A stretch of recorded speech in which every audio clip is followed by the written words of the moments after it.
All right, good morning, good evening, good afternoon, ladies and gentlemen, and citizens of YouTube. This is Pastor Dowell. I have a question, a few of them. Matter of fact, again, usually when I make videos like this, is because the question is being addressed to me more than once over a short period of time. So I just thought I'd go ahead and chime in here this evening. I hope that your evening is going well. More than anything, that you're educating yourself and you're informing yourself, especially considering the times that we live in, because we live in very uncertain times. However, the nature of this video is, and the question comes, and I'm going to paraphrase this because it's asked in many, many different ways. And the question is this, Pastor Dowell, this is a two-part question. Number one, do you believe that women should carry firearms? And number two, what is the firearm that you recommend for women? Well, yes, I do. I do believe that women should carry firearms. As a matter of fact, almost every single sister here at the Straightway community has their own personal firearm. And well over 80% of them have their concealed carry permit. Yes, they do. And they have actually received a lot of weapons training from myself personally, expert training. And they know very well how to handle a firearm. They also know the law somewhat, whatever they can retain. And it's almost a literal requirement that every woman who especially is of age, at least in the ministry, I usually try to make it a requirement that you get a sword, that you own a firearm. Because we live in uncertain times.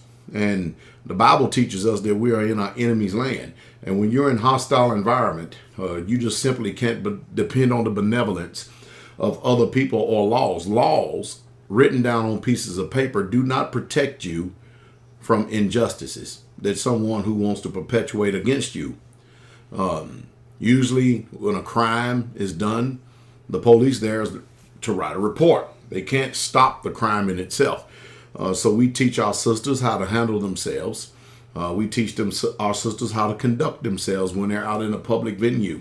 We also teach them if they're going out to eat or if they're going shopping, or pretty much what to look out for, how to walk down aisles, how to be aware of their surroundings. And I can go on and on and on and on. So yes, I do believe in that our sisters should actually carry firearms. And like I say again, every single one of them own one here at Straightway.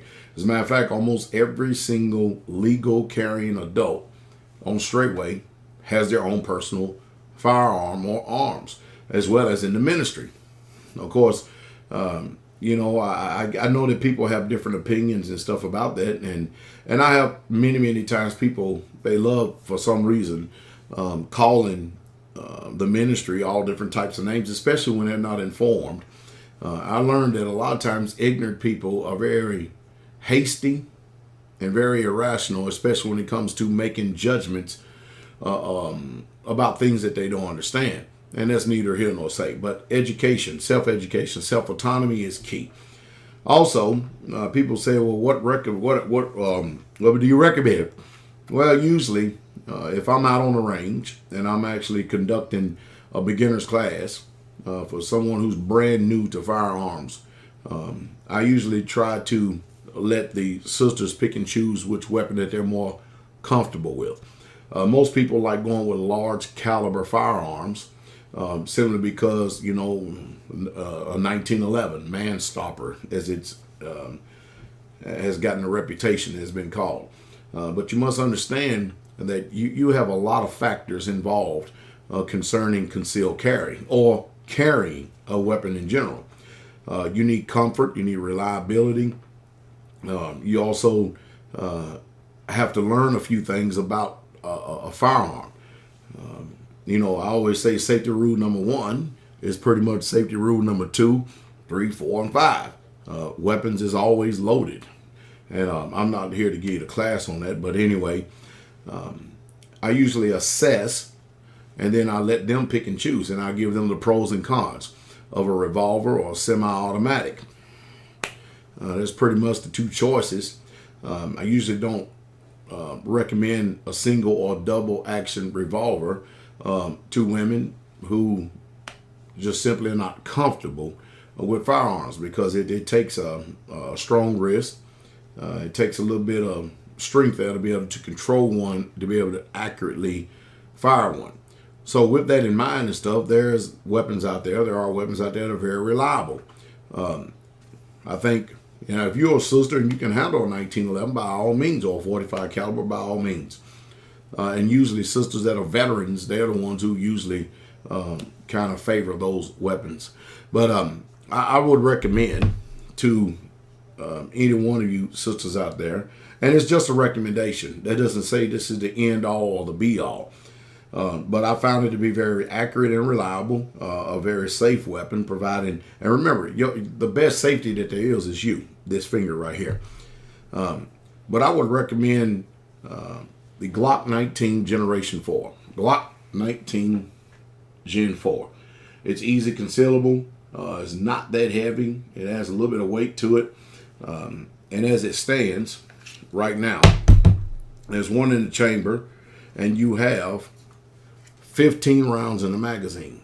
So you're looking at 16 rounds. That's a lot. That's a whole lot. 16 rounds of firepower. I mean, you don't have to worry about reloading a 1911. You probably get 8.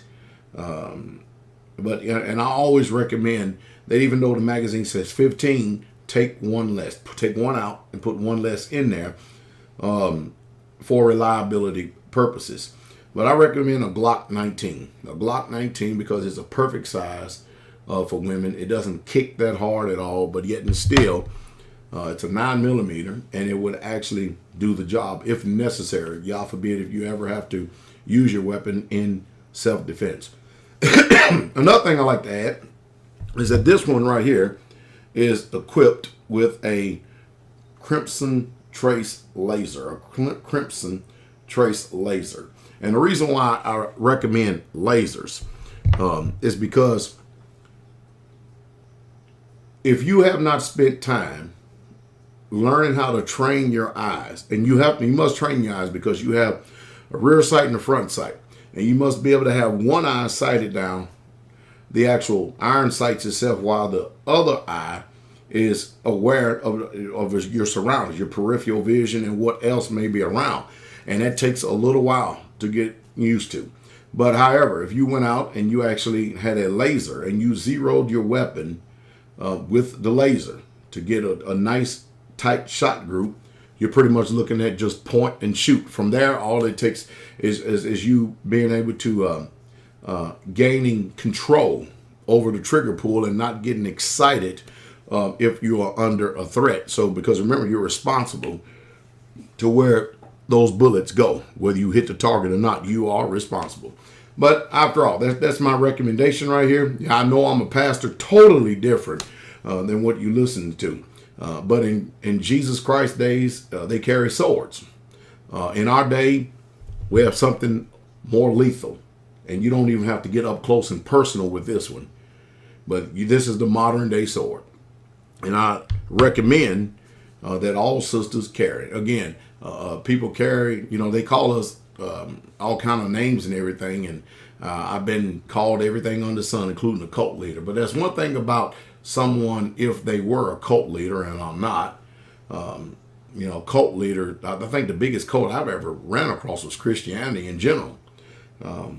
Because it's the largest religious organization that there is. But anyway, if someone's a cult leader, the last thing that they would want to do is have all of their members armed. Think about that for a moment.